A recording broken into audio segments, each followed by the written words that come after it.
Hi friends, warm greetings from Savita Teaching Learning Center. I am Sheeba Joice. Today's topic will be on teaching learning process. By the end of this presentation, faculty will be able to understand the learner's diversity and they will recognize the need for a significant shift in their teaching learning process. So, why shift?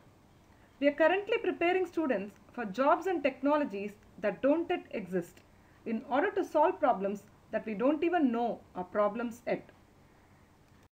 As you know, many jobs do not exist any longer. For example, pin keepers.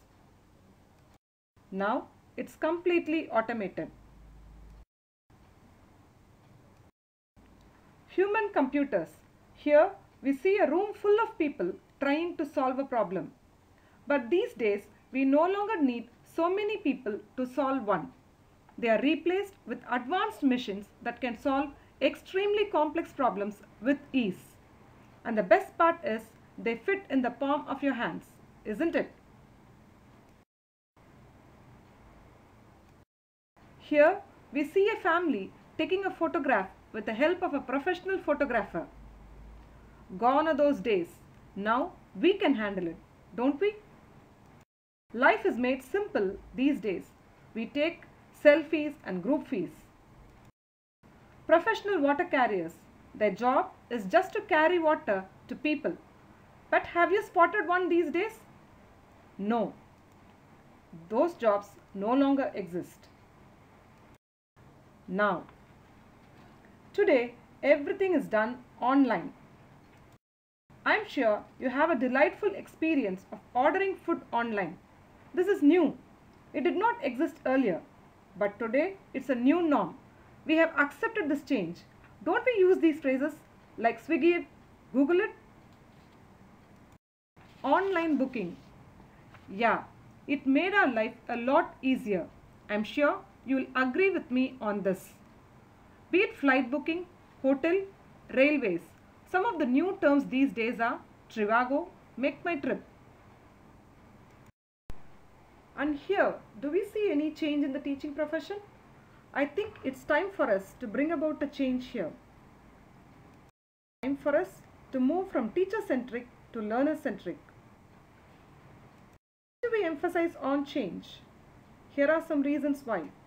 Characteristics and the way they learn will vary from a learner to learner. We need to prepare our learners towards acquiring the skills that's required now. Also, every learner should be industry ready. Learning pyramid. This image clearly shows the amount of information a learner could retain for himself. There are two teaching methods. Passive teaching method, which is completely teacher-centric, and the other participatory teaching method. This is learner-centric and it actively involves the learners. Only 5% of the content will be retained through a monotonous lecture. 10% when the learner reads, 20% if it's through audio-visual, 30% if it's demonstrative. These are the outcome of passive teaching or teacher-centric teaching. 50% of the content gets retained when learners are put through an active discussion. 75% is retained when they actually get to do it on their own, and 90% while teaching others.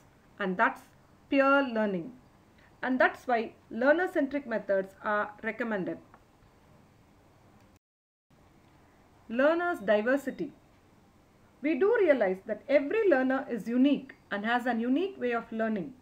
They can come under any of the four categories. Visual learners. They get excited to learn when they see what they are taught. Auditory learners. Nothing gives them satisfaction than listening to what they learn. Reading or writing learners. They love to read and write as they learn. Kinesthetic learners. This category enjoys learning only when they practice what they learn.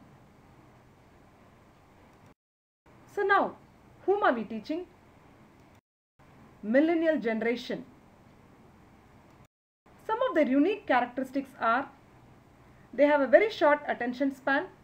The speed at which they access information is simply mind-boggling. This generation expects everything instantly. 2-minute noodle generation. Exposure to technology is definitely their strong point. What a learner must possess? 21st century skills. Learning skills, literacy skills, and life skills. 4 C's of the learning skills. Critical thinking. Ability to think clearly and rationally. Understanding the logical connection between ideas. Creative thinking. It's a way of looking at problems or situations from a totally new perspective that brings forth brilliant solutions. Collaborating. It's about working in complete sync with various teams. Communicating, the most essential skill every learner must possess. Literacy skills, information literacy, media literacy, and technology literacy. These are some of the life skills that a learner must possess. Flexibility, initiative, social skills, productivity, and leadership. Industry 4.0 is the current trend of industries, and there is a huge need for our learners to equip themselves in order to comfortably fit themselves in. Industry 4.0 factories have machines which are augmented with wireless connectivity and sensors.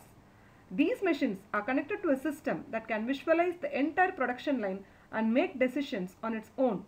Hence, there is a need for us to prepare our learners. So, how do we achieve this? There are 3 domains of learning developed by Bloom called Bloom's taxonomies. We can equip our learners well by adapting these taxonomies in our teaching process. Cognitive domain, development of mental skills and acquisition of knowledge. Affective domain, feelings, emotions and attitudes. Psychomotor domain, utilizing motor skills and coordinating them. Bloom's taxonomy, cognitive domain. The various levels are remember, understand, apply. These 3 levels are the lower order thinking skills called LOTS. Analyze, evaluate, and these 3 levels form higher order thinking skills HOTS. It's our primary duty and responsibility to significantly help our learners to graduate from their lower order thinking skills to the higher order thinking skills. Bloom's taxonomy, affective domain. Receiving, the awareness of feelings and emotions as well as the ability to utilize selected attention. Responding, active participation of the learner. Valuing, the ability to see the worth of something and express it. Organizing, ability to prioritize a value over another and create a unique value system. Characterizing, the ability to internalize values and let them control the person's behavior.